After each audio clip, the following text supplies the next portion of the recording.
ibyo dukora tukabikora twizeye tudashidikanya kubera ko Yesu ari muri twebwe. Sifa kwa Mungu. Ntabwo yari yumvise, yewe nta nubwo yigena azana cika intege ngo avuge ngo none namuhagurutsa nahaguruke. Ntabwo yigeze acika intege. Arabwira ngo mu izina rya Yesu Kristo w'i Nazareti haguruka ugende. Muzasome amubwiye ngo haguruka, ntabwo yigeze ahaguruka.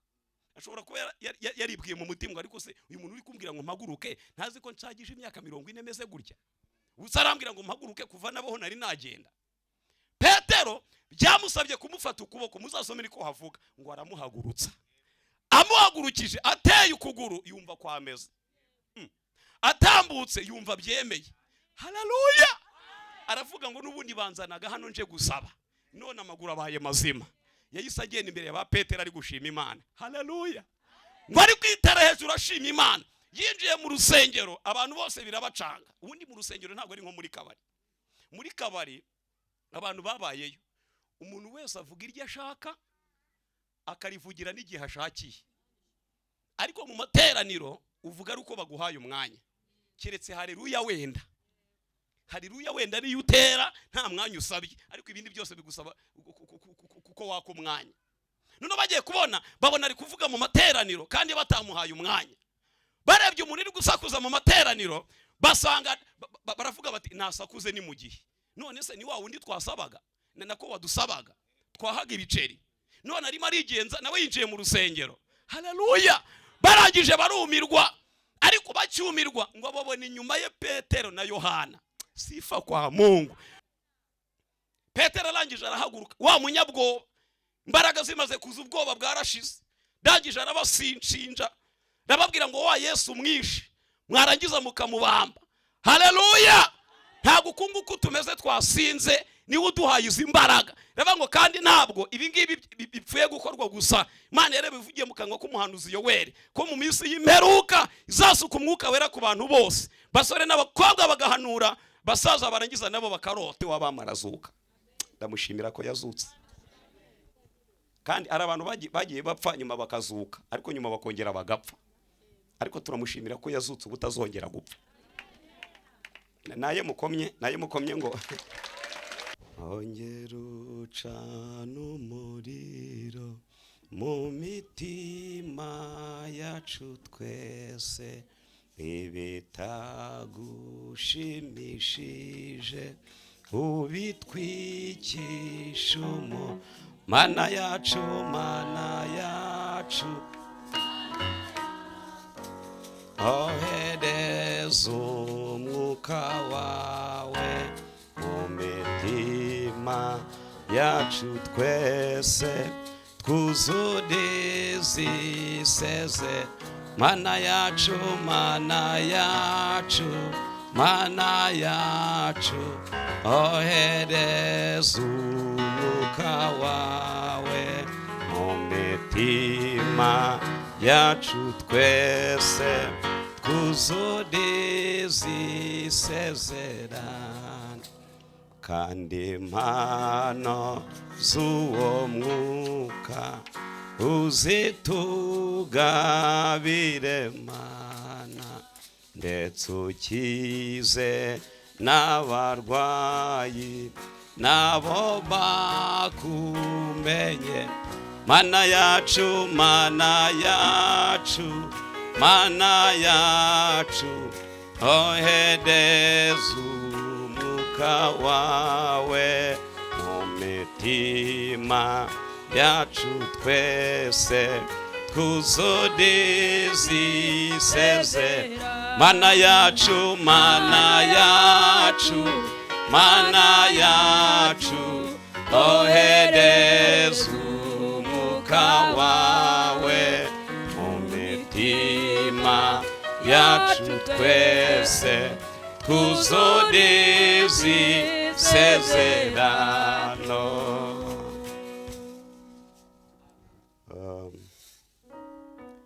Ku batanzi nitwa Pascal Ahimana, nyuma ndi umugabo ndubatse, nsengera i Remera kuri paruwasi. Yesu aduhana umugisha. Muraza kwihanganira uko ndi kuvuga, maze iminsi mvuga cyane na saraye, ariko turaza kumvikana. Bafite Bibiliya reka tuzifate dusome igitabo cye byakozwe n'intumwa.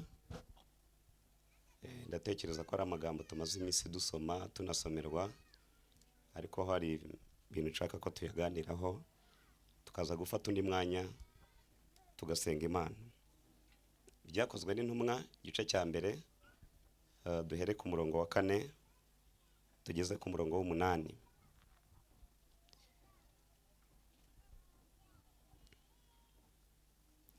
Nuko abateraniriza hamwe abategeka kutava i Yerusalemu, ati ahubwo murindire ibyo data yasezeranije, ibyo nababwiye. Kuko Yohana yabatirishaga amazi, ariko mwebweho mu minsi mike muzabatirishwa Umwuka Wera. Nuko bamaze guterana baramubaza bati, mbese mwami, iki ni cyo gihe wenda kugaruriramo ubwami mu Bisiraheli? Arabasubiza ati, si ibyanyu kumenya iby'iminsi n'ibihe data yagennye, ni ubutware bwe wenyine. Murongo wa 8 uravuze ngo icyakora muzahabwa imbaraga Umwuka Wera nabamanukira, kandi muzavuga bo kumpamya Yerusalemu ni Yudaya yose ni Samariya no kugeza ku mpera y'isi. Nshaka tuvugana mwanya uringaniye ku ijambo rivuga ngo dukeneye imbaraga, kandi n'imbaraga z'Umwuka Wera. Ese turazikeneye? Muvuge, turi mu masengesho, turazikeneye. Imana iziduhe mu izina rya Yesu. Dukeneye imbaraga z'Umwuka Wera. Hanyuma ndaza kubabwira zimwe mu mpamvu zatuma tuzikenera izi mbaraga. Ariya dusomye ni ikiganiro Yesu yagiranye n'abigishwa be, ni nacyo cya nyuma yagiranye nabo ahita asubira mu ijuru. Celestin, turakwakiriye mu izina rya Yesu. Murabizi ko nyuma y'uko Yesu amaze kuzuka yagiye yereka abigishwa. Hanyuma munsi wa nyuma arimo arasoza urugendo rwo mu isi kugira ngo asubire mu ijuru, afata abigishwa be abajyana ku musozi wa Elayono, ari naho yazamukiye. Ababwira aya magambo, arababwira ngo mugende murindire Yerusalemu ibyo data yasezeranije. Umubatizo wari uriho wari usanzwe uzwi, wari umubatizo w'amazi Yohana yabatizaga. Arababwira ngo ariko mwebwe mu minsi mike mugiye kubatirishwa Umwuka Wera. Imana ishimwe. Iby'umwuka ubona ko batari bakabimenye, ntago babisobanukirwaga nubwo yabibabwiraga. Nicyo cyatumye bamubaza ikibazo gihabanye n'ibyo yarababwiye. Baramubaza ngo none se turagira ngo tubwire, nicyo gihe wenda kugaruriramo ubwami mu Bisiraheli? Ikintu kibabaje, ubu bwami bamubazaga ntago bwari ubwami bw'Imana. Leta y'Abaroma niyo yari iyoboye isi. Rero muri kiriya gihe yari yarabakandamije. Bari bazi ko Yesu agiye kwima ingoma, yarangiza akabakura ku buretwa bw'Abaroma. Kandi Yesu ntabwo ari cyo cyamuzanye, yazanywe no kubakura ku buretwa bwa Satani. Haleluya. Ndashimira Yesu ko yazanywe no kudukura ku buretwa bwa Satani. Hari umuririmbyi numva ari 186, igitero gikurikirwa n'icyanyuma. Kiravuga ngo izina rya Yesu niryo rimesha ubutware bwo kunesha iby'iyi si, ngo rikamvana mu buretwa, ryarangiza rikampa umudendezo. Iyo ndirimbo murayizi? Haleluya. Niryo rimesha ubutware bwo kunesha iby'iyi si, rikamvana mu buretwa, rikampa umudendezo. Iryo zina ndarikunda ry'umucunguzi wanjye, iryo zina rihebuje, niryo ringiza. Yesu ahimbazwe. Hanyuma arababwira ngo si ibyanyu kumenya iby'iminsi n'ibihe data yagennye, ni ubutware bwe wenyine. Umurongo wa 8 arababwiye ngo icyakora muzahabwa imbaraga Umwuka Wera nabamanukira. Aravuga ngo nibwo muzaba abagabo bo kumpamya. Natangajwe nuko hano harimo amagambo abiri nahoze ndi kwibazaho. Aba bantu ari kubwira ngo muzaba abagabo, n'ubundi abenshi bari abagabo. Impamvu uvuze ngo abenshi bari abagabo, muribuka Petero arekarama umushahara avuga ngo ko twasize byose tukagukurikira uzaduhemba iki? Murabyibuka? Avuga twasize abagore ngo dusiga abana, urumva ko bari abagabo. Hanyuma Yesu aramubwiye ngo nawe mubabwiye ngo muzaba abagabo, nawe arimo, kandi yari asanzwe ari umugabo. Yesu yarabarebaga akabona nta bugabo bwabo. Hari abantu babibona ari abagabo ari ibikwerere, ariko Yesu yabareba akabona ni fake. Ndaza kubabwira impamvu. Urumva nk'uyu wandikiraga rafiki fake kabisa, ngegera. Kandi hari igihe nyine agiye hari yakiyemera ngo ndi umugabo, umugabo mbwa. Hanyuma icya kabiri arababwiye ngo muzamamya mugere kumera. Murongo w'ikenda uravuga ngo amaze kuvuga ibyo ngo azamurwa bakimureba. Ariko bari abagabo babonye ibintu byiza Mana. Yarazamutse, isi igira icyo bita force de pesantere. Ikintu cyose kizamutse iragikurura ikakimanura. Ndashimira umwami wacu ko izi mbaraga zitigeze zimumanura, ntabwo zigeze zimugarura. Yarazamutse, hanyuma ko ababwiye ngo bazagera ku mpera y'isi akaba atabasigiye tike, bazagerayo bate? Ndashimira Imana ko muri izi mbaraga iyi tike yari irimo. Hari abantu benshi bazi ko ngo bakeneye ngo amafaranga, ibigaragara ngo bakorera Imana. Ntabwo ari byo bidufasha gukorera Imana, dukeneye imbaraga z'umwuka wera. Pawulo yaravuze ngo nshobozwa byose na Kristo umpa imbaraga. Nanabonye iyo ubibonye nta mbaraga ufite biraguhemuza, bikugira ingegera kandi wari umuntu w'umugabo. Ariko iyo ubibonye ufite izi mbaraga biragufasha. Haleluya. Bantu bajyaga bakora amakosa bakavuga ngo Mana ngo nigirira neza, ngo ukama amafaranga, ngo ukama ubutunzi, ngo nzagukorera. Ntabwo ari byo bidufasha gukorera Imana. Ikidufasha ni imbaraga z'umwuka. Sifa kwa Mungu. Hanyuma hari impamvu zigeze kuri 3 zatumye ababwira ko bakeneye imbaraga z'umwuka wera. Nzibabwire. Impamvu ya mbere, hari ikinyoma kivuga ngo Yesu ntiyazutse, ngo ahubwo abigishwa baramwibye. Murabyibuka? Murabizi ku munsi wa gatatu nyuma yuko Yesu yaramaze guhambwa, mu gitondo kare mu museke marayika yabirinduye igitare arangije akicaraho. Umwami w'abamarazuka. Ndamushimira ko yazutse. Kandi ari abantu bagiye bapfa nyuma bakazuka, ariko nyuma bakongera bagapfa. Ariko turamushimira ko yazutse ubutazongera gupfa. Naye mukomye ngo haleluya. Mana ishimwe.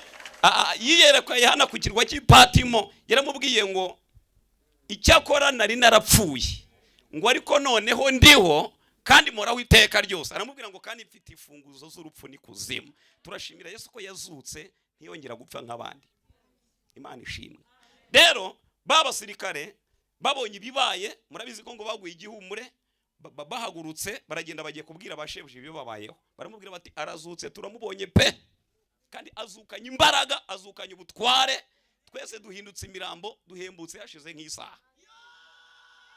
Hanyuma barangije barababwira bati nibyo koko yazutse? Bati arazutse, turi abagabo bo kubihamya pe, nubwo tutari mu bigishwa be, ariko turabihamya ko azutse. Leta y'Abaroma n'idini y'Abafarisayo ntabwo yifuzaga ko izi nkuru zimenyekana.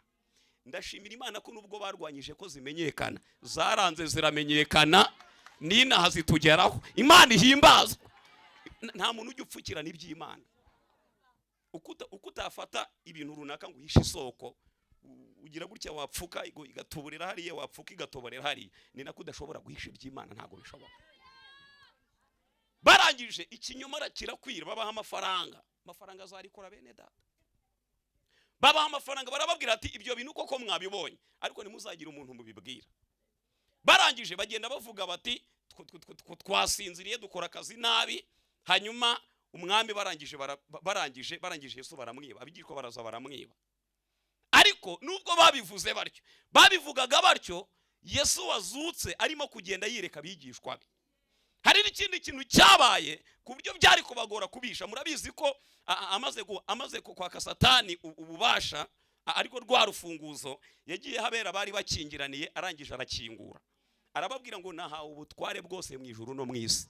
Ntago mwaguma hano ngo mukomeze kuba munsi y'ubutware bwa Satani, muze muzamuke ngiye kubereka ahantu mugomba kurindirira. Mbere yuko abajyana muri paradiso ngo batembereye muri Yerusalemu, bagenda biyereka abantu barababona, uretse nuko Yesu yazutse hari n'abari bazukanye nawe. Haleluya. Rero iki kinyoma cyari cyarakwiye, ntabwo inyama n'amaraso zari kukivuguruza. Ikinyoma kirimo idini, kikaba kirimo na leta.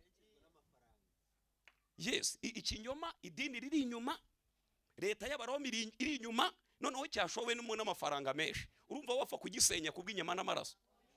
Birashoboka, birashoboka. Isi kwirimo kuvuga ngo gushakana abantu bahuje ibitsina ngo ntacyo bitwaye, ngo ni ibintu ngo biri normal. Urabona inyama n'amaraso byatuma dusenya ikinyoma. Biradusaba kuzura imbaraga mu izina rya Yesu. Haleluya. Imbaraga z'umwuka wera niziba muri twebwe, ibinyoma byose isi yashyizeho tuzabisenya mu izina rya Yesu. Ariko ntabwo ari inyama n'amaraso.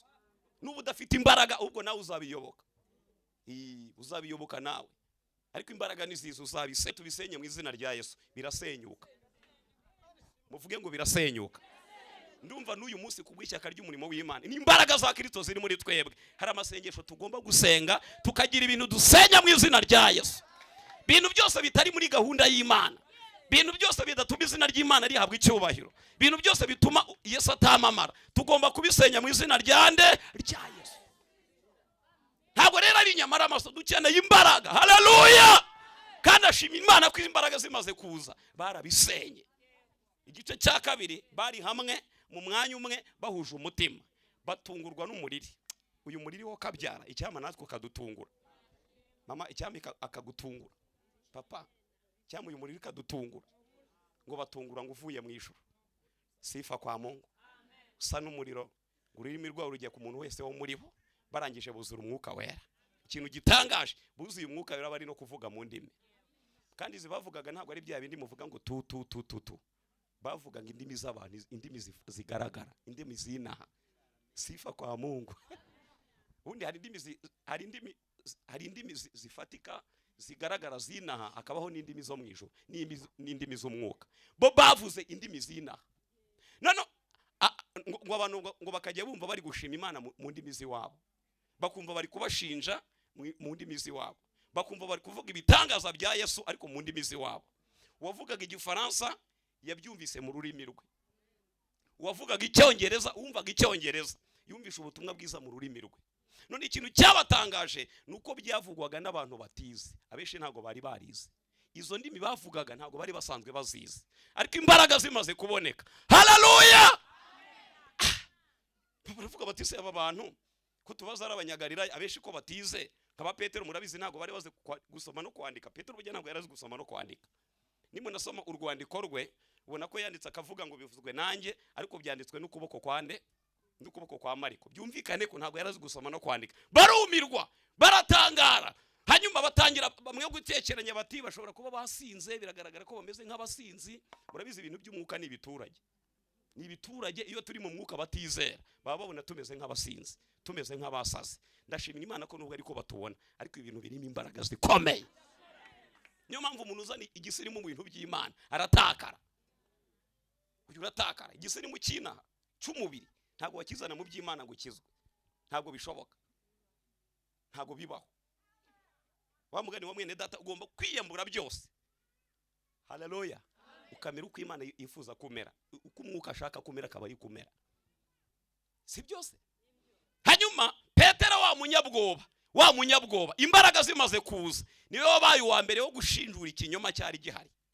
Petero murabizi yari umunyantege, ari umunyabwoba kuruta abandi bose. Reba umuntu wihakaniye Yesu imbere y'umuja, apana imbere y'umusirikari, imbere y'umuja. Umuja aravuga ati wa mugabo simbona nawe wari umwigishwa we. Undi aravuga ati nukuri. Yike biza ati nukuri. Nanjye nashungereye nk'abandi. Iri jambo murabizi ko Yesu yakondaga kurivuga. Aramubwira ati nyamara n'imvugo yawe nubwo uri kwikebizose, n'imvugo yawe irabigaragaje. Uravuga ati reka. Yesu amurebye ahita amenya ko ahita yibuka ko yari yamubwiye ko azamwihakana. Kandi mbibutse ko kumwihakana ntabwo ari uko yari amwanze, ntabwo rwari urwango. Umutima wari ukunze, ariko umubiri ufite intege nke. Niyo mpamvu bari bakeneye imbaraga kugira ngo bave mu bwoba, basenye iki kinyoma mu izina rya Yesu. Petero arangije arahaguruka, wa munyabwoba, imbaraga zimaze kuza, ubwoba bwarashize, ndangije arabasinja, ndababwira ngo wa Yesu mwishe, mwarangiza mukamubamba. Haleluya! Ntabwo kunguko tumeze twasinze, niwe uduhaye izi imbaraga. Reba ngo kandi ntabwo ibi ngibi bipfuye gukorwa gusa, Imana yarabivugiye mu kanwa k'umuhanuzi Yoweri ko mu minsi y'imperuka izasuka umwuka wera ku bantu bose, basore n'abakobwa bagahanura, basaza barangiza nabo bakarota. Rangije kuvuga ayo makuru, ababwira Yesu wapfuye akazuka, hahise yihana abantu 3,000. Baravuga bati burya batubeshyaga, none tumenye ukuri, tumenye ko ari Mesiya. Hihana 3,000. Duha Imana amashyi menshi mu izina rya Yesu.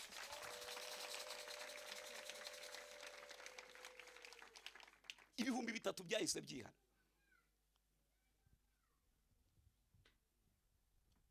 Batarahabwa imbaraga, bari bafite ubwoba. Umunsi bafata Yesu ngo yarengaga bahinguka. Nta nubwo bashagaga ko abantu bamenye ko ari abigishwa be, ariko imbaraga zimaze kuza. Haleluya! Haleluya! Ikinyoma idini rishyigikiye, leta ishyigikiye, yewe kirimo n'amafaranga, ntibatinye baragisenya mu izina rya Yesu, kandi baragisenya kirasenyuka. Icyo kintu cya mbere cyari gitumye Yesu ababwira ngo mukeneye imbaraga. Icya kabiri, bari bakeneye imbaraga kugira ngo bamuhamye n'ubundi birasa kugira ngo bagire gute? Kwese aruze ngo muzahabwa imbaraga, umwuka wera n'abamanukira, hanyuma muba abagabo bo kumpamya. Dufite abantu hano usanga bari hano mu rusengero, ariko yagera aho akorera ugasanga ntashaka ko bamenya ko ari umukirisitu. Ugasanga ntashaka ko bamenya ko ari umurokore, ugasanga arabihisha. Sosiyete abamo ugasanga ntashaka ko bamenya ko akishijwe, kandi akaza mu materaniro. Twaririmba ngo ngende umukristo nzahora ndiwe n'abakaririmba izina rya Yesu. Muzi ko dufite abantu baririmba ibyo batari byo. Ubundi hari n'indirimbo zikwiriye kuririmbwa abantu bamwe bagaceceka. Uririmba ngo uri umukristo kandi nzahora uriwe, ubizi neza ko utari we gute? Habwo dukwiriye kuririmba ngo ndi umukristo, ukagira icyifuzo cyo kuba we kubera ko nturiwe. Uririmba ute kuri umukristo kandi utariwe? Twaririmba ngo tugiye iwacu mu ijuru muze mwisigara, nawe ukaririmba kandi utarimo kujya. Ubwo sindirimbira kugenewe, ubwo ukwiriye kuyiririmba kiretse niba ugiye mu rya Kamonyi. Murabizi ni amajuru arahaba, za Kamonyi, za Gasogi, kiretse niba arangaho ugiye. Ariko ijuru ry'Uwiteka ntushobora kujya mutari muri Kristo Yesu, ntabwo bishoboka. Tukaririmba nawe ukaririmba. Ngira ngo abantu benshi usanga bagendera mu kigare. Ntabwo ukwiriye kugendera, ukwiriye gutega amatwi ibyo barimo kuvuga utari byo, ukagira icyo cyifuzo mu izina rya Yesu. Haleluya! Hari usanga umuntu araribiririmba akanabibyina kandi bitamuriho. Turaba Pentecote, nta Pentecote iri muri we, nawe yarangiza akabyiyitirira. Ntabwo ari byo. Dukwiriye kuva mu rungabangabo, dukwiriye kuva mu bujiji, yes, umuntu wese akamenya uko akwiriye kuba imbere y'Imana. Bwana sifewe. Imbaraga zimaze kuza, babaye abagabo pe, bahamya Yesu batitaye ko bari no kubarenganya. Baramuhamyaga, barangiza bakabakubita, bakabarenganya. Ntibababazwe nuko babarenganisha, ahubwo ugasanga bari kwishimira ko babakubise, babahora ubutumwa bwiza. Sifa kwa Mungu, sifa kwa Mungu. Hanyuma bagakomeza ahubwo kubwira Yesu ngo komeza duha imbaraga, dukomeze tuguhamye. Biravuga ngo Imana ikagenda ibongerera imbaraga, bakuzuzwa, ngo hanyuma ngo itorero ikagenda ryongererwa bakizwa. Dukeneye imbaraga kugira ngo duhamye Yesu. Haleluya!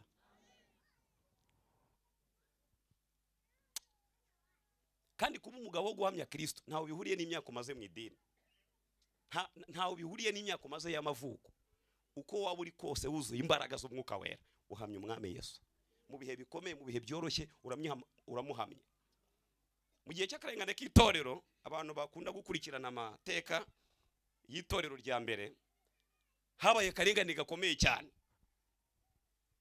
Hanyuma abantu bakagenda bapfa bazize ubutumwa bwiza, kandi ntibapfe bababaye bavuga ngo Yesu yadutereranye, ahubwo bagapfa baririmba. Haleluya! Bari kwishimira ko bari gupfira mu mwami. Hanyuma bigeze bafata akana kari gafite imyaka 13 kitwaga Poliyo. 10 ningahe? Muvuge cyane, 10 ningahe? Imyaka 13, ariko kuzuye umwuka wera, gafite izi imbaraga. Nako kari karahindutse akagabo, gafite imyaka 13 kaba kagabo. Hanyuma barangije baragafata bakabwira ngo sha turashaka ko ibyo bintu uvuga ubyihakana ukihakana umwami Yesu. Ngo karabaseka karabwira ati ariko muteye agahinda kweri, ubu n'ukuntu yangiriye neza akampa agakiza kaba afite ibyingiro bifite ubugingo, mwihakane nta soni mufite. Aka kana se ayo magambo kari kuvuga niko kari kuyavuga cyangwa? Bakajya bareba neza kugira ngo barese nakana cyangwa nuko kagwingiye ni gakuru, ngo bakabona nakana. Hanyuma barakabwira ngo tugiye kugushyirana, nutihakana iryo zina turagushyirana. Kushyirana uzari icyo bintwaye ni mu njyane. Amakuru ya nero ntago yazi, ntago uzi ubugome bwe ku bantu bose bari kwanga kwihakana izina rya Yesu. Karangije ngo karabaseka, dukeneye imbaraga. Karababwira ngo mwebwe se muzi ubugome bw'umwana w'intama w'Imana ku bantu bose banze kumwizera? Mwebwe murabuzi se? Mwebwe se murabuzi? Nasomye ko gatabo ndishima, ndavuga ni Imana dukeneye imbaraga. Hanyuma barakabwira ngo nitukugezayo arakwica kandi urapfa nabi. Muri mbye ravuze ngo kubaho ni Kristo no gupfa ni inyungu, ariko ku mukristo wese ukuri. Barakabwira ngo dukurikije agasuzuguro dufite, agasuzuguro ufite, nta nubwo tukigushyiyonera, tugiye kukuyicira. Bakivuga ngo tugiye kukuyicira, kibuka ko urupfu kubizera ari irembo ritugeze iwacu. Yesu yaruhinduye irembo, twajyaga turutinya, none Yesu yaruhinduye irembo. Ibyo ngibyo yarabizi, umuntu wuzuye umwuka wera arabizi neza, nta narutinya, arabizi ko ariho duca kugira ngo dutahe iwacu mu gihe tugiye Yesu ataraza gutwara itorero. Hanyuma karangije ngo gahita kiririmbira indirimbo z'amazamuka, kararirimba. Barangije guko karirimba ngo kabatera umujinya. Barangije ngo bacana umuriro, barawucana. Bamaze kuwucana ngo barakaboha, bakaboha karimo kuririmba. Baragafata bagata mu muriro ngo gashya karimo kuririmba. Nuko nguko ngo kapfuye. Umujenerali yari umusirikare ukomeye, wari uyoboye abari bafasha ako kana, wari uyoboye bagenzi bari bafasha ako kana. Yabonye ukuntu ako kana gapfuye ngo asubiza ubwenge ku gihe. Ariko uzi ko ndinjije mu by'ukuri, nimba abakuru bemera gupfa wenda bari mu buyobe, ubu nakana kemera gupfa. None reba noneho ukuntu gapfuye kari kuririmba. Ngo ahindukirira abo yarayoboye ngo arababwira ngo ndabona atari imbaraga z'aba bantu zirimo gutuma bemera gupfa gusa, ntabwo ari imbaraga zabo. Uriya bahamya biragaragara ko ari byo koko ni Mesiya, ndabibonye ni Mesiya, ni nawe urimo kubahiza imbaraga. Haleluya! Arangije ngo arababwira ngo guhera none ahangaha wenda nanjye munkurikizeho, nanjye mbaye umukristo. Duhe Imana amashyi menshi mu izina rya Yesu. Haleluya! Yitwaga Marikusi wo musirikare, arangije ahita akizwa. Baragenda babwira nero ngo ishyano noneho ryaguye, afande nawe arakijijwe. Agize gute? Ngo nawe byamufashe. Kandi bene abo ngabo bafatwa bene abo ngabo iyo uhuye nawe yafashwe. Yo bya bindi banamani banga kujya muri Yorodani, wajyamo nta nijwi y'Imana yumvise, yijyanamo. Hanyuma baramufata, baravuga ngo ako kana katumye ibi bintu nawe bigufata. Urupfu kapfuye nawe ni rwurapfa. Ngo nawe ngo yapfuye ari kuririmba. Bwana sifiwe. Haleluya! Nawe ngo yapfuye ari kuririmba. Muri urwo rupfu rw'uwo generali ngo habaye akavuyo ku ngoma ya Roma, haba kavuyo gateye ubwoba. Bantu barakizwa, bandi barakizwa, torero rya Kristo riraguka. Haleluya! Iyi imbaraga za Kristo zaje, tuba abagabo bo guhamya Yesu. Kandi iyo twahamije Yesu, hari abantu benshi bahita bavukira muri uko guhamya, bakaza nabo bakizera umwami Yesu. Ariko iyo tudafite imbaraga, imirimo dukora ugasanga yakana ibyo tuvuga, hari abantu tuba turimo gutangira tukababuza kuza kuri Yesu. Dufite abantu babaye inzu, babaye imiryango ndetse baba n'inzugi zihagarara kugira ngo zibuze abantu kwinjira mu nzu y'Imana. Aba bantu Imana ibabarire mu izina rya Yesu. Burya nimubona abantu bakorera ibyaha, umuntu ni umukristo, aba mu nzu y'Imana, aba mu itorero. Yarangiza ugasanga ari gukorera ibyaha imbere y'abatizera. Burya urimo kubakingirana kugira ngo be kuza gukizwa. Kandi bene uwo muntu afite akaga gakomeye cyane. Bakristo bene data, Imana iduha imbaraga. Muvuge ngo Imana iduha imbaraga. Turi mu masengesho, muvuge cyane ngo Imana iduha imbaraga. Nyamara nawe wabivugura zikene, ivuga ngo Imana iduha imbaraga mu izina rya Yesu. Dukeneye imbaraga. Hebita sinima leta pifone mai. Hebita sinima. Nasomye urupfu rwa Yuda. Nasomye urupfu rwa Yuda. Yuda uyu wanditse urwandiko rufite imirongo gusa. Uriya burya yavukanaga n'umwami Yesu. Yavukanaga na Yakobo kandi nawe wanditse ruriya rwandiko rwa Yakobo. Bigeze bamufata we bari kumubwira ibitandukanye n'ibyo babwiraga abandi. Baramubwiye ngo Yuda, hari akazi twifuza kudukorera mu nkurikire. Hari akazi twifuza kudukorera. Nasomye ko gatabo ndanezererwa. Mana we. Baramubwiye ngo hari akazi twifuza kudukorera. Wewe ntabwo tugusaba ko wihakana Yesu imbere yacu. Ahubwo turashaka guteranya abantu. Tugateranya abantu dore ko urumva wavukanye nawe, wakuranye nawe, uramuzi neza ibyo wavuga, ibyo wamuvugaho, abantu bose babyemera. Byagira imbaraga mu bantu babyumvise. None tugiye guteranya abantu, nurangiza uhagarara imbere yabo. Ubabwire ko Yesu atari we Mesiya, bagiye gutegereza undi. Yuda yumva ko kazi ntago yagashobora. Uwo muntu mwegeranye mu mikigazo umubwirire ngo umuntu ukijwe neza hari akazi atashobora. Ako Yuda yumvisha atagashobora. Ariko yumviseme ko bagiye guhamagara abantu benshi. Haleluya! Ku muntu warababwira ngo nimubazane mbivuge. Ku mutima aravuga ngo Imana ishimwe ko impangiye igiterane. Ku muntu waravuga ati ntacyo nimubazane. Ku mutima aravuga ati yo Yesu urakoze kumpangiye igiterane. Wenda ndabwiriza mpite mpfa ariko mpangiye igiterane. Mana we. Imitekerereze y'abantu buzuye umwuka wera. Bese arangije arabyemera bagira ngo koko nukubyemera agiye guhakana Yesu. Barangije bateranya abantu. Barabateranya. Bamuha podium ahantu hejuru. Arangije baramubwira ngo ngaho tubwire ibyo uvuga kuri Yesu. Kandi ari bahagaze uruhande rwe kugira ngo na Devi akavuga ibitandukanye n'ibyo bamutumye baze guhita bamwica. Ntiyita ku rupfu ahubwo yita ku bantu bagiye gukizwa, gukirira muri icyo giterane cyari cyakoranyijwe kugira ngo bumve icyo Yuda avuga kuri Yesu. Hanyuma Yuda arangije aravuga n'ijwi rirenga.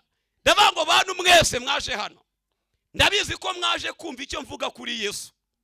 Kandi ibyo muvugaho ni ukuri kubera ko twarabanye kuva nyiri mutoya. Arababwira ngo ndagira ngo mbabwire ko Yesu Kristo ari we Mesiya. Yarapfuye ku munsi wa gatatu arazuka.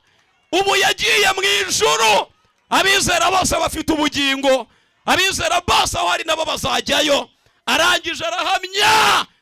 Kakazi bari bamuhaye bumva siko akoze. Bahita bamufata bamuta hasi bamuhirizaho baramwica nirwo rupfu yapfuye. Muri icyo giterane cyari cyo guhakana Yesu ngo hakirwa abantu badafite umubare. Dukomere Imana amashyi menshi mu izina rya Yesu. Ongera Imana amashyi menshi mu izina rya Yesu. Haleluya! Nurwo rupfu Yuda yapfuye apfa amaze guhamya Yesu. Nitugera mu ijuru tuzasanga ari mu bantu bazaba bari muri karitsiye y'abantu baka nk'inyenyeri.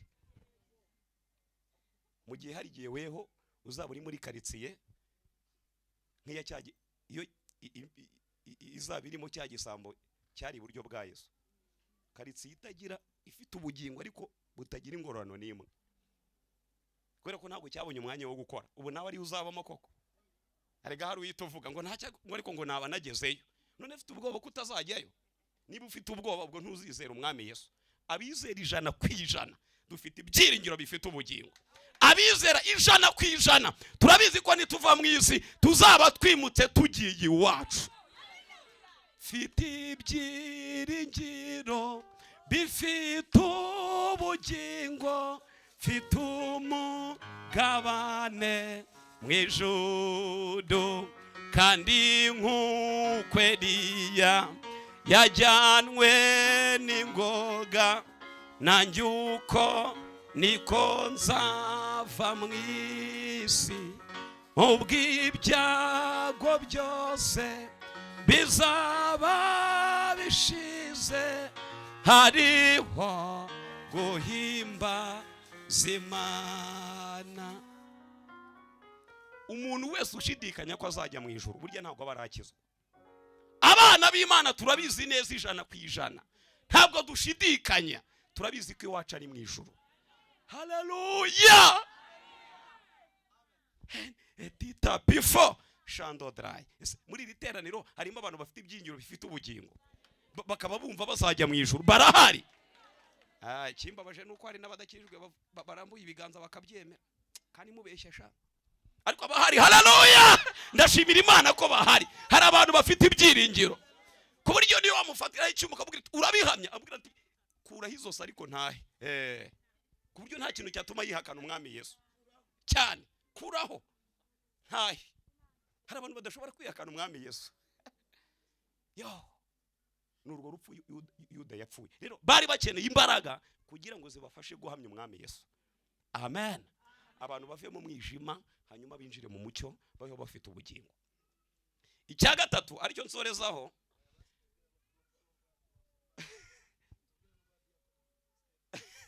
Stefano murabizi ko nawe bamuteye amabuye, none akagenda babwira ati urumva kwa kundi wowe bakuvuga ukavuga ngo uraguye. Kako ngo baramvuga ngo nkagwa, kandi burya batubeshya ntabwo ari bwabaguye, ahubwo banamuvuga kigaragura. Burya ubusanzwe uryamye bakuvuga ukigaragura, barakuvuga ukagwa. Barakuvuga kigaragura. Abasanzwe aryamye ujye uvuga uti baramvuze ndigaragura, uretse kuvuga ngo uraguye se wari uhagaze. Si nk'abo bantu covid yaje bakajya kunywa inzoga. Burya covid yaza ukwezi kumwe udaterana, warangiza ukajya kunywa inzoga, hanyuma ukaba wari uhagaze, ukaba uguye muri uko kwezi kumwe. Mwavuze ko yaje bakigaragurara, kandi Imana yari yarabivuze, yari yarabivuze Imana. Ariko abantu ahubwo bari bakirwe neza buzuye umwuka wera, bari babonye umwanya wo kwihererana n'Imana n'imiryango yabo. Kandi baragije bajya kurindagira mu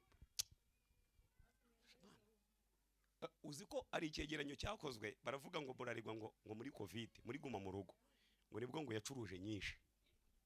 Nano umugabo wari urimo kubitubwira tunomoza tuti se yacuruje nyinshi gute kandi zakabari zari zikinze.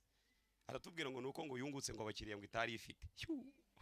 Tuti bande se ngo abarokore. Mana we, ndamubwira ni uvuze nabi, ntago ari abarokore, ahubwo n'abantu baba mu idini ariko badakishijwe. Icya gatatu, nano Stefano we bamuteraga ibuye, bamutera ibuye akerekwa.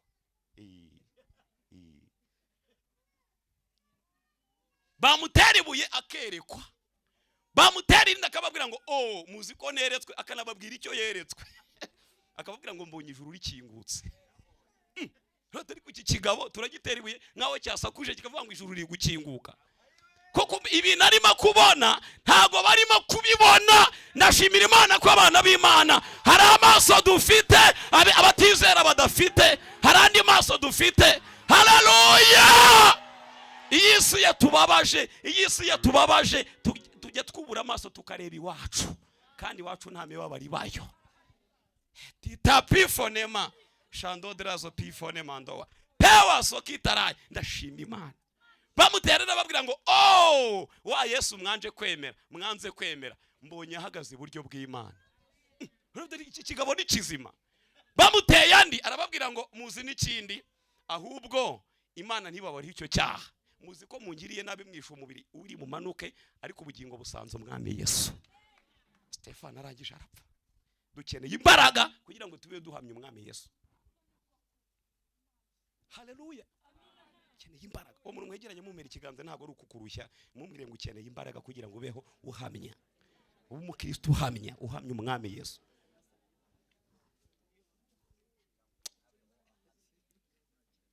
Ejo hano narindi umuntu yavuze ikintu gikomeye. Ejo hano narindi hari umwana, kandi umwana w'umukobwa ukiri mutope w'imyaka nka 18. Urumva bo bara bafite igiterane cya Pentecote ariko cyarateguwe n'urubyiruko, niko itorero ryari ryabishatse. Uwo presidente w'urubyiruko afite imyaka muri 18. Arangije twari tumaze kwiga ijambo ry'Imana, aravuga ngo uzi ko nsanze hari abantu bameze nkama, bameze ngo nka gatatu, bameze hasubira ati gatatu iragatsindwa. Atuzi ko iyo uyigize gutya iba gatatu, wayigira gutya ikaba wayigira gutya ikaba ma, wayigira gutya ikaba wa. Bazira ngo hari abantu bameze barya bameze nka gatatu. Datawe ku buryo ubujyana mu rusengero agasirimba, wamujyana mu banyamagambo ukagira ngo bamucometseho mikoro. Datawe wamujyana mu basambanyi ugasanga ni hatari, wenda nuko abikora yihishe. Yewe datawe arangije aravuga ati mu gusoza iki giterane ndabifuriza kutamera nka gatatu mu izina rya Yesu. Mana yanjye, donc ukwiriye kuba uriwe aho waba uri hose mu izina ryande rya Yesu. Aho uri hose ukwiriye kuba uri umukirisitu. Sina ngombwa kugera muri societe ngo nurangiza wipresente ngo ngende umukristo. Nkunda no ko abantu banamenya ko nyijwe ntabibabwiye, kuryo babimenya ko uri umukristo. Haleluya. Wabo bagezemo bari gukora ibintu temera ukabahamiriza mu izina rya Yesu. Kabiri uti ibingibi ntabwo ari byo. Izi mbaraga turazikeneye. Igihe cyose tutazifite usanga twisanisha n'abaho dusanze, kandi rimwe na rimwe batari gukora iby'Imana ishaka. Ugasanga twabayobotse, twabayoboke babo. Dukeneye imbaraga kugira ngo tube duhamya Yesu. Icya gatatu, bari bakeneye imbaraga kugira ngo basohoze ijambo Kristo yari yarababwiye. Murabizi Yohana 14 umurongo wa 12, Yesu yaravuze ngo unyizera azakora nk'ibyo nkora, ngo kandi azakora n'ibibiruta kuko njya kwa Data. Ntabwo rero inyama n'amaraso byari gutuma bakora nk'ibyo Yesu yakoraga. Bari bakeneye imbaraga kugira ngo igihe Yesu yagiye, haleluya, basigare bakora nk'ibyo yagiraga gute. Murabizi ko Paul yagiye yandika avuga ngo turi intumwa mu cyimbo. Bya ni magambo ibintu Kristo yagakoza hari nitwe turi kubikora kubera ko turi intumwa mu cyimbo cye. Rero ntabwo ari imbaraga z'umuntu, ntabwo ari imbaraga z'inyama n'amaraso zagushoboza gukora umurimo w'Imana, gukora iby'Imana ishaka. Ntabwo bishoboka. Dukeneye imbaraga z'umwuka wera mu izina rya Yesu kugira ngo twuzuze ibintu Imana ishaka dukora mu gihe cyacu. Amen. Batubanjirije tugenda tuvuga ngo ni intwari, tukabatangaho ingero, tukavuga ibyiza bagiye bakora, tukavuga uburyo bagiye babanamo n'Imana. Igihe cyabo cyararangiye, iki natwe ni igihe cyacu mu izina rya Yesu. Imana iduha imbaraga kugira ngo duhagarike ibirenge byacu ahakwiriye, tubeho ibirenge byacu bihagaze ahakwiriye, tubeho twuzuza iby'Imana ishaka ko dukora. Haleluya. Kandi ko kwiza imbaraga zimaze kuza, ibintu byabaga muri Yesu byabimukiyemo. Muzasome ibyakozwe n'intumwa gatatu. Paulo, Petero na Yohana bagiye gusenga mu masaha nk'aya ngaya. Bageze ku muryango w'urusengero bahasanga umugabo w'indushyi wari umaze imyaka 40 ari indushyi ngo amugaye ibirenge. Hanyuma bamuzanaga ku rusengero, ariko ntibari umwinjizemo, bakamushyira ku muryango kugira ngo sabiriza abarwinjiramo n'abarusohokamo. Imyaka yose yaje ku rusengero ntiyigeze arwinjiramo, bamushyiraga ku muryango. Hanyuma ababonye arabasaba ngo mwampaye, baramubwira bati icyo dusabye ntacyo dufite. Ndashimira Imana ko nubwo icyo yarabasabye ntacyo bari bafite, ariko hari ikindi bari bafite, kandi icyo bari bafite cyarutaga icyo abasabye. Petero aramubwira ngo turebe, ngo abitaho. Aramubwira ngo mu izina rya Yesu Kristo w'i Nazareti haguruka ugire gute. Hano muze gutekereza kabiri. Petero kuva yabaho hari umuntu wundi yari yarakishije nkunibora ngo avuge ngo ubwo nakije uriya n'uyu nguyu yarakira. Yabibonanaga umwami, ariko imbaraga zimaze kuza yamubwiye adashidikanya. Mbibutse ko nta nijwe yari yumvishe rimubwira ngo arahaguruka. Imbaraga z'umwuka bera zipfa kuba ziri muri twebwe. Haleluya. Kwizera kuturimo gukukiza abantu mu izina rya Yesu, kwizera kuturimo kumenagura imbaraga z'umwijima mu izina rya Yesu, kandi ibyo dukora tukabikora twizeye tudashidikanya kubera ko Yesu ari muri twebwe. Sifa kwa Mungu. Ntabwo yari yumvise, yewe nta nubwo yigena azana cika intege ngo avuge ngo none namuhagurutsa nahaguruke. Ntabwo yigeze acika intege. Arabwira ngo mu izina rya Yesu Kristo w'i Nazareti haguruka ugende. Muzasome amubwiye ngo haguruka, ntabwo yigeze ahaguruka. Ashobora kuba yaribwiye mu mutima ngo ariko se uyu muntu uri kumbwira ngo mpaguruke ntazi ko nsagije imyaka 40 meze gutya. Usarambwira ngo mpaguruke kuva nabaho nari nagenda. Petero byamusabye kumufata ukuboko. Muzasome niko havuga ngo aramuhagurutsa. Amuhagurukije ateye ukuguru yumva kwameza, atambutse yumva byemeye. haleluya. Aravuga ngo n'ubundi banzanaga hano nje gusaba, none amaguru abaye mazima. Yahise agenda imbere ya ba Petero ari gushima Imana, haleluya. Ngo ari kwitara hejuru ashima Imana. Yinjiye mu rusengero, abantu bose birabacanga. Ubundi mu rusengero ntabwo ari nko muri kabari. Muri kabari abantu babayeyo, umuntu wese avuga iryo ashaka akarivugira n'igihe ashakiye. Ariko mu materaniro uvuga ari uko baguhaye umwanya, keretse haleluya wenda. Haleluya wenda niyo utera nta mwanya usabye, ariko ibindi byose bigusaba kuko wako umwanya. None bagiye kubona babona ari kuvuga mu materaniro kandi batamuhaye umwanya. Barebye umuntu uri gusakuza mu materaniro basanga baravuga bati nasakuze ni mu gihe. None se ni wa wundi twasabaga nako wadusabaga twahaga ibiceri, none arimo arigenza nawe yinjiye mu rusengero, haleluya. Barangije barumirwa, ariko bacyumirwa ngo babone inyuma ye Petero na Yohana. Sifa kwa Mungu. Baravuga bati ababaga ubwari n'aba bagabo biragaragara ko ari bo bamuhagurukije. Barangije ngo barabakikiza bafite ubwoba. Iteraniro gahunda z'amateraniro zahise zihagarara, ngo baraza bagota Petero na Yohana bafite ubwoba. Petero abaza ngo ko mudutumbiriye, ko mubona ko turibona mwaturebye cyane, mwagize ngo nukubaha Imana kwacu kumugendesheje. Ahubwo wa Yesu mwishe mukamubamba. Arongera arabashinja, kubera ko uyu nguyu yahawe kumwizera nicyo kimuhagurukije, amuguru agakomera, akaba arimo aragenda, haleluya.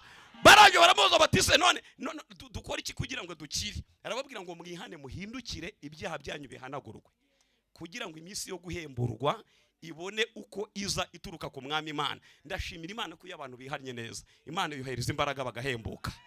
Imana yohereza imbaraga bagahembuka. Kandi kwihana ntabwo ari bya bindi umukora ugasanga umuntu ari kuvuga ibyaha bye adafashe ingamba zo kubireka. Iki gihe urimo gutangaza ibyaha byawe ariko ntabwo urimo kwihana. Dufite abantu benshi birirwa babwira abandi ibyaha byabo. Iyo urimo kuvuga ngo Imana imbabarire iki, Imana imbabarire iki, mu mutima hatarimo gufata ingamba zo kukireka, ntabwo urimo kwihana. Petero avuze ngo mwihane muhindukire. Mwihane ariko muhindukire, bya byanyu bihanagurwe, ngo nibwo iminsi yo guhemburwa izabona uko iza iturutse ku mwami Imana. Icyo gihe hahise yihana abantu 5,000. Sifa kwa Mungu. Nkunda kubwira abanyamwuka, uko mubona abantu batarimo gusenga, impano zirimo abantu zikagenda zicwekera, zikagenda zizima. Turimo kwihemukira, ariko turi guhemukira n'abantu b'Imana bagakijwe kubera za mpano ziri muri twebwe. Muzi ko iyo Imana iguhaye impano, ya mpano igasinzira, ibisinziriye barimbuka kandi ubuzababazwa. Keneye gusenga impano ziri muri we zigakora mu izina rya Yesu, kubera ko nizikora hari abantu bese bazakizwa Imana igukoresheje. Igihe cyose zazimye ba bantu bagakijwe nazo, ubwo umenye ngo urabafungiranye. Imana idufashe duhembure na za mpano ziri muri twebwe, izikoreho zake mu izina rya Yesu, haleluya. Si byose hihana 5,000. Hanyuma bwari bugorobye babajyana muri gereza kugira ngo baze kubacira urubanza mu gitondo. Bibiliya ivuga ngo mu gitondo kare kare baraza ba Ana n'umutambyi mukuru na ba Kayafa na ba Alexandre n'abandi abayobozi mbese b'idini bakomeye. Baraza ngo babata hagati, barababaza ngo n'imbaraga ki cyangwa n'izina ki byabateye gukora ibyo. Petero arangije arahaguruka arababwira ngo ntabwo ari imbaraga zindi, ni imbaraga twahawe n'umwami Yesu, haleluya. Arabwira ngo kandi nta rindi zina Imana yatanze mu isi abantu bakwiriye gukirizwamo uretse izina rya Yesu. Barangije barabakubita, ariko bagenda bishimiye ko bari kuzira ubutumwa bwiza. Imana ibonye ukuntu bafite ishyaka ngo igenda ibongerera abakizwa, igenda ibuzuza umwuka wera, ikomeza gukorana nabo. Bakristo bene data, izi mbaraga turazikeneye kugira ngo ibyo Imana ishaka ko dukora mu gihe cyato dushoboze kubikora mu izina ryande, mu izina ryande. Ese kiva Imana yagushyize imbere, urabona umaze guhinga amayogi nkangahe?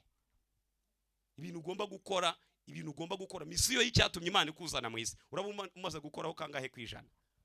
Ukeneye imbaraga kugira ngo ushobore kubishyira mu bikorwa mu izina ryande rya Yesu. Bibiliya tubwiye ngo icyakora muzahabwa imbaraga, umwuka wera nabamanukira, kandi muzaba abagabo bo guhamya Imana.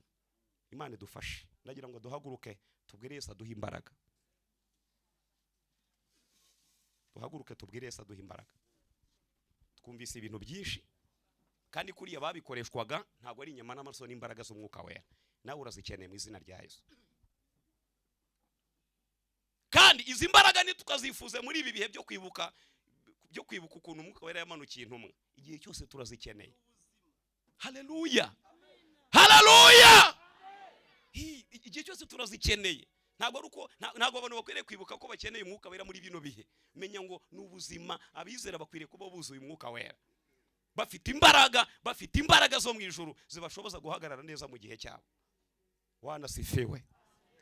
Mana yanjye komeza ujye umfasha gutaramire neza icyo umbwira, moreni zeye ijambo wambwiye, sinkabure ku mbaraga no mu bikomeye no mu bikomeye biriho,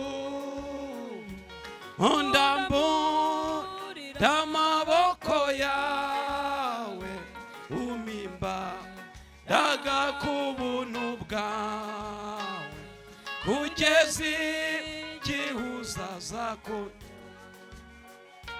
no mu bikomeye biriho, undamburira amaboko yawe, umimbaraga ku buntu bwawe, kugeza igihe uzazakora, umimbaraga ku buntu bwawe, kugeza igihe uzazakora no mu bikomeye no mu bikomeye biriho, undamburira amaboko yawe, umimbaraga ku buntu bwawe, kugeza igihe uzazakora, ndatuma imbaraga, umimbaraga ku buntu bwawe, kugeza igihe uzazakora. Ndagira ngo dusenge mu kanya, habaye umwanya wo kwitunganya, abantu barihana pe. Ndagira ngo dusenge Imana iguhe imbaraga mu izina rya Yesu. Izi mbaraga nutazibona n'ubundi urasubira mu byo wihannye, ariko ni ziza urabuga wo guhamya Yesu, urakomera, uraguka mu buryo bw'umwuka, uraba uw'Imana ikeneye muri kino gihe kugira ngo igukoreshe iby'ubutwari mu izina rya Yesu. Ndagira ngo dusenge, umuntu wese abwira Imana ngo nkeneye imbaraga kugira ngo ushobore guhagarara nawe muri iki gihe. Mana turagushimiye, jambo ryawe ni rizima, jambo ryawe ni ukuri, jambo ryawe ni umutima utera imbaraga. Turagushimiye kuvuganiye natwe muri ryo, kandi dusanga dukeneye imbaraga. Bigishwa bari bakeneye imbaraga kugira ngo baguhamye, bari bakeneye imbaraga kugira ngo basenye ikinyoma cy'abaroma, bari bakeneye imbaraga kugira ngo mwami buzuze imirimo yawe. Mu izina rya Yesu natwe izi mbaraga turazikeneye, tukimbaraga mu mitima yacu, tukimbaraga mu mitima yacu. Wongera ucana umuriro mu mitima yacu, ibitagushimishije ubitwikisha umuriro mu izina rya Yesu. Yoye ntajya barambiwe, tibashuka mwongerera imbaraga. Basore b'imigenda bazatongora baruhe, ariko abategereza Uwiteka bazasubizwamo integesha. Aba basore ntibasubizwamo integesha, bakobwa basubizwamo integesha, bagabo dusubizwamo integesha, babyeyi basubizwamo integesha. Twirukanye intege mu izina rya Yesu, twirukanye ubuhenebere, tumenaguye imbaraga z'umwijima, tumenaguye imbaraga z'umwijima, tumenaguye imbaraga z'umwijima, tumenaguye imbaraga z'umwijima. Etita pifonema chandodrazo pifonema ndowa epita sinima etakita lazima pewa sokitarai. Dukeneye imbaraga kugira ngo tuneshe isi, dukeneye imbaraga kugira ngo tuneshe imibiri, dukeneye imbaraga kugira ngo tuneshe satani, dukeneye imbaraga kugira ngo dukorere Imana, dukeneye imbaraga kugira ngo duhagarare neza mu gihe cyacu, dukeneye imbaraga, dukeneye imbaraga kugira ngo tube abakristo bakora iby'Imana ishaka. Turagukeneye Kristo muri bibihe. Twirukanye agasuguro k'abadayimoni ku itorero mu izina rya Yesu. Imbaraga ziri kugenda zinaniza abizera, imbaraga ziri kunamura abanyamasengesho, imbaraga ziri kugenda zinamura abanyamasengesho. Wa mbaraga z'umwijima we, wa nyubako z'abadayimoni we, wa bikorwa bya satani we, turagusenya mu izina rya Yesu, turagusenya mu izina rya Yesu. Turatura ububyutse ku itorero, turatura ububyutse ku itorero. Haleluya! Abizera nibongere buzura umwuka wera, abanyamasengesho buzura umwuka wera, baririmbyi buzura umwuka wera, bayobozi buzura umwuka wera, bakristo buzura umwuka wera. Imbaraga z'Imana zongere kuba muri twebwe, nizo zizadushoboza guhagarara neza mu gihe cyacu, tukabaho ubugingo bwacu ari buzima kandi dukora ibyo Imana ishaka. Urakoze, turagushimiye, twizeye ko izi mbaraga uziduhaye, tugukomeye amashyi menshi mu izina rya Yesu, amen. Mwakire neza ijambo ry'Imana.